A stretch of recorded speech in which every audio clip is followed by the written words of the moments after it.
कि देश के जो हालात हैं, जो देश की परिस्थितियां हैं, वो किस रिपोर्ट पे जा रही है, किस माहौल में जा रही है, और क्या ये नफरत की पाठशाला बढ़ेगी, कम होगी?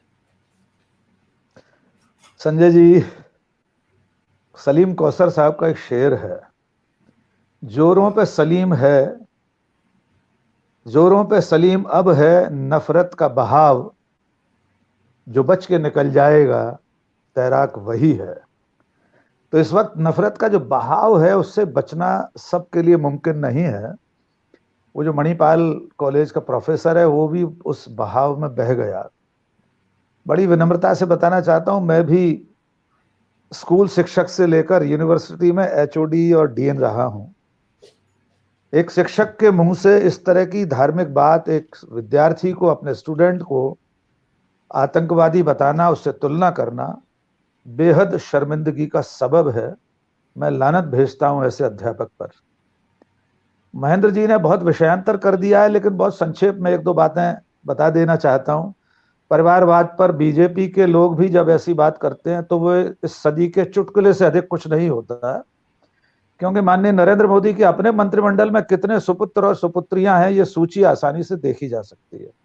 जितने राज्यों में बीजेपी की सरकारें हैं वहां मुख्यमंत्री भी, आंध्र प्रदेश के मुख्यमंत्री किसके सुपुत्र हैं ये पता लगा लीजिए।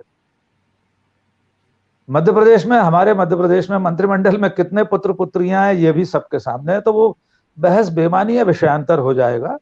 ये बीजेपी के लोग नारे लगाएं तो ठीक है कि परिवारवाद खत्म कर दिया, डॉक्टर महेंद्र जी कहें तो अच्छा नहीं लगता। एक इतने वरिष्ठ पत्रकार के मुंह से इस तरह का चुटकुला, कम से कम इतने बड़े राष्ट्रीय चैनल पर, अच्छा नहीं लग रहा।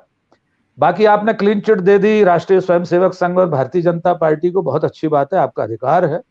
आपने मुस्लिम तुष्टीकरण की जो बात कही कि उसका जवाब दिया है बीजेपी ने, तो जवाब बीजेपी ने मुस्लिम तुष्टीकरण को नहीं दिया, इस देश के ताने बाने को दिया है।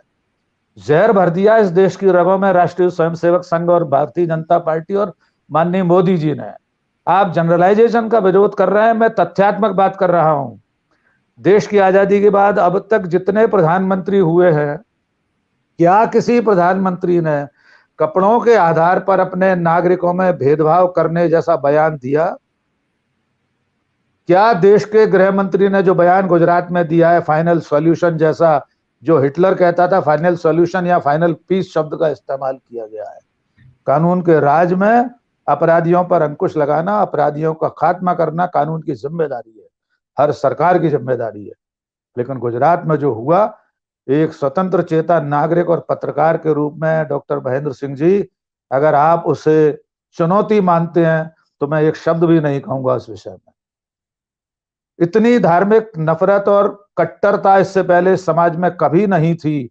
आपने पहलू खान इत्यादि की बात कही, मैं दस्तावेजी प्रमाणों के साथ बता रहा हूं कि बलात्कारियों और हत्यारों का स्वागत करने वाले केंद्रीय मंत्री इससे पहले इस महादेश ने कब देखे हैं? इससे पहले हत्यारों के शव पर तिरंगा कब डाला गया है? बता दीजिए, इससे पहले कब डाला गया है? डॉक्टर मनमोहन सिंह के बयान का खंडन तो आज तक, आज तक और लल्लन टॉप इतनी लंबी लंबी खबरें लिखकर बता रहा है कि बयान मिसकोट किया गया था। कौन से तुष्टीकरण की बात कर रहे हैं? एक लोकतांत्रिक समाज में वंचितों, दलितों और ऐसे लोगों जिनके पास सचमुच जिंदगी के सामान्य संसाधन नहीं है, एक लोक कल्याणकारी राष्ट्र राज्य में सरकारों की जिम्मेदारी है, चाहे मनमोहन सिंह हो, इंदिरा गांधी हो या नरेंद्र मोदी हो। अभी भी नरेंद्र मोदी अगर मुस्लिम समाज के लिए कुछ कर रहे हैं तो वो कोई कानून के खिलाफ नहीं है, न वो तुष्टीकरण है। तुष्टीकरण तब होता है जब देश का प्रधानमंत्री दंगाइयों की पहचान कपड़ों के आधार पर करता है। आपने कहा बीजेपी आई है तब से सभी वर्गों को बराबर से स्थान मिल रहा है। आज भारत की संसद में, लोकसभा में भारतीय जनता पार्टी का एक भी प्रतिनिधि मुसलमान नहीं है। उत्तर प्रदेश की विधानसभा चुनाव की सूची में एक भी मुसलमान नहीं होता बीजेपी का। कौन से न्याय की बात कर रहे हैं महेंद्र जी?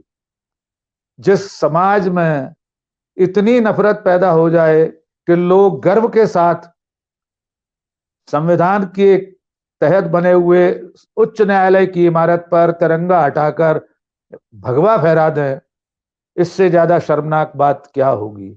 आप जनरलाइजेशन की बात कर रहे हैं। ये व्हाट्सएप विश्वविद्यालय ने समाज की रगों में इतना जहर भर दिया है कि सत्ता में बैठे लोगों को जरा भी संकोच और शील नहीं है कि वे जो कह रहे हैं उसका क्या प्रभाव होगा।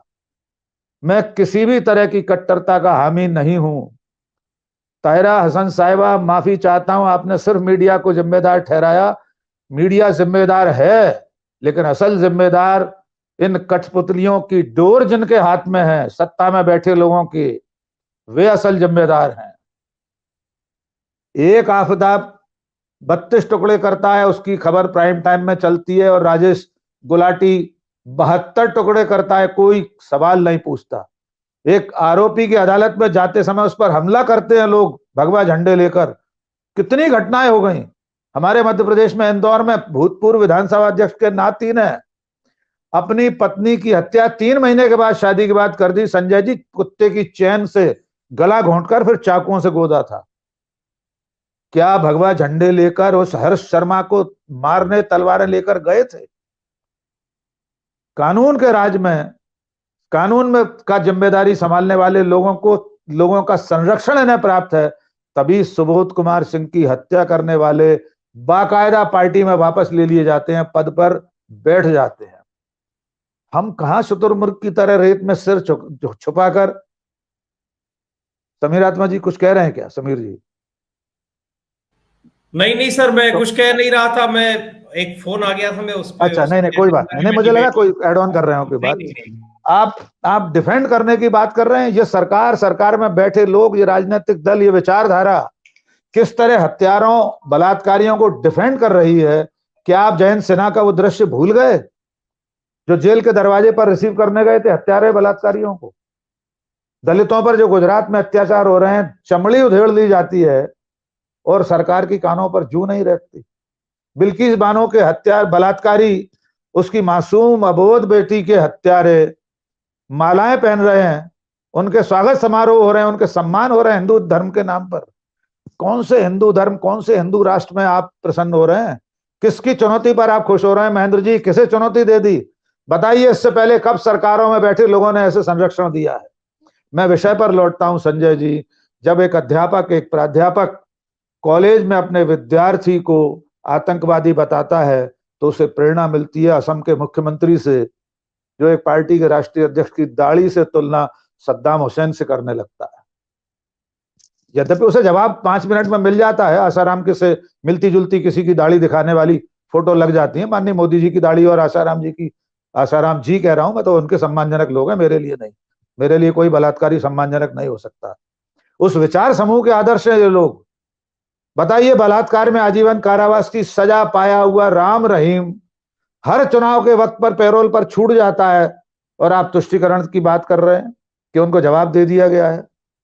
मैं पुनः लौटता हूं, ये सत्ता, ये सरकार, ये विचारधारा, इसका भारतीय संस्कृति, सनातन धर्म से कोई संबंध नहीं है। इसका धर्म, इसकी सामाजिकता सिर्फ घृणा और नफरत है।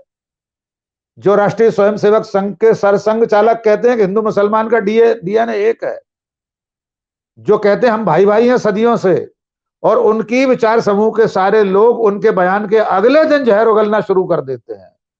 प्रभाष जोशी जी ने एक बार लिखा था इस विचार समूह के लिए कि ये अनेक 7 मुंह का एक कोई विशेष जीव है। एक जीव कुछ और कहता है, बाकी लोग कुछ और कहते हैं।